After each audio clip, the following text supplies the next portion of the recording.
Shalom, shalom, peuple de Dieu. Bienvenue dans notre émission 5 minutes avec Jésus. Je suis Amand de la Lune de la paroisse de Rabat. Et aujourd'hui, par la grâce de Dieu, je vais vous entretenir sur une petite méditation afin de nous plonger dans ce mois de la Nativité.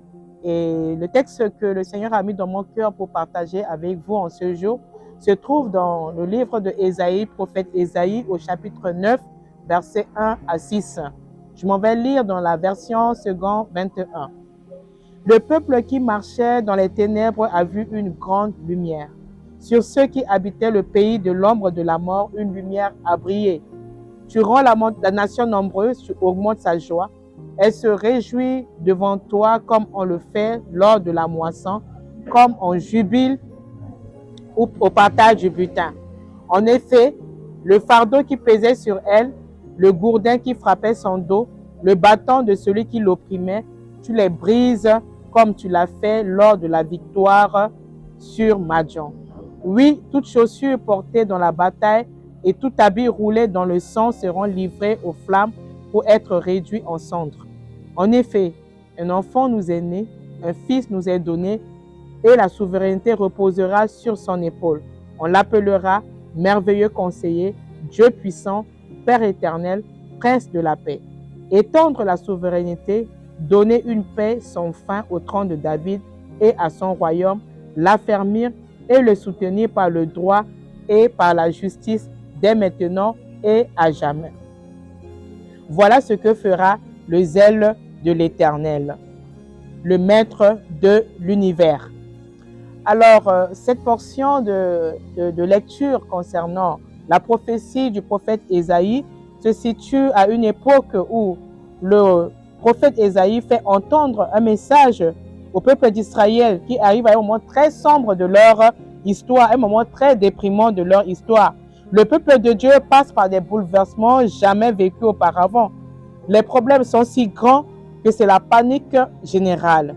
Même pour les plus optimistes, il ne restait plus d'avenir, il ne restait plus d'espoir. Le royaume de Dieu établi par le roi David n'est plus ce qui était. Depuis plus de 2 siècles, le royaume d'Israël est divisé en deux. La partie nord du pays, le royaume d'Israël, et la partie sud, le royaume de Juda.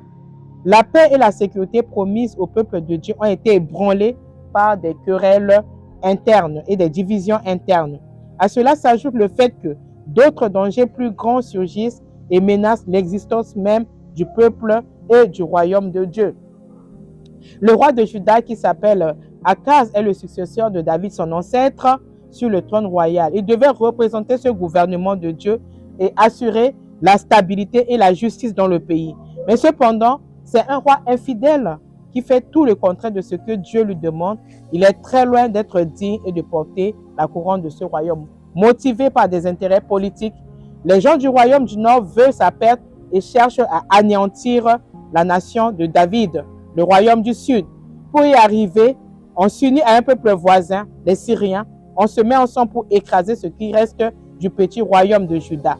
Et le prophète dit alors, en substance au roi, Akaz, mets ta confiance en Dieu. Il a fait une promesse à David, il a garanti la sécurité, un avenir stable à son peuple. Emmanuel, Dieu est avec nous.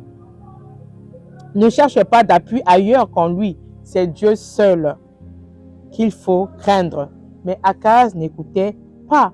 Il ne revient pas à son Dieu. Il préfère se bercer d'illusions et assurer lui-même son propre avenir.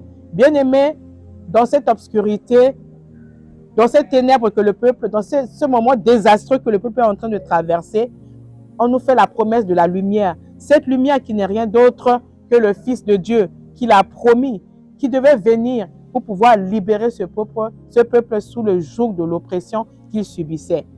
Et j'aimerais bien tirer de ce texte que nous venons de lire quelques leçons. Premièrement, oui, dans ces temps difficiles que nous traversons, dans ces temps difficiles que le peuple traverse, on peut se poser la question, où est la place de ce salut que le Seigneur a promis à ce peuple? Y a-t-il encore lieu d'être joyeux? Mais la Bible nous dit, réjouissez-vous toujours dans le Seigneur. Je vous le répète, réjouissez-vous. Je vous annonce que le prince de la paix est là. Jésus-Christ est là. On ne l'attend pas, il est là. Il est avec nous, l'admirable conseiller, le Dieu puissant, Père éternel. Je ne sais pas ce par quoi tu es en train de passer. Ça peut être des moments de trouble où tu ne vois pas le bout du tunnel. Mais laisse-moi te dire que ce texte nous parle d'une grande lumière pour un peuple qui marche dans les ténèbres. Qu'importe la durée des ténèbres dans lesquelles tu marches, lui, le Seigneur connaît cette situation. Il connaît la servitude dans laquelle tu es. Et donc, tu seras libéré définitivement de cette servitude. La lumière est un temps de rétablissement pour ce peuple asservi. Voilà la lumière de Dieu aussi qui vient pour éclairer ton chemin. Mets ta foi dans la promesse de l'envoyé de Dieu. Son action, c'est de rétablir la paix qui te manque. L'action de Dieu, c'est également de donner un règne sans fin. Un règne sans fin, là où il n'y a plus de deuil, là où il n'y a plus de pleurs, où il n'y a plus de grincement de temps. Le Jésus que nous attendons, qui va venir bientôt, qui viendra d'ailleurs, viendra pour rétablir la justice et il n'y aura plus de deuil. La lumière, signe de l'espoir. La lumière, signe d'un nouveau départ que le Seigneur veut nous accorder en ce temps de nativité. Soyez bénis et je vous souhaite de passer une bonne fête de Noël. Que le Seigneur vous bénisse.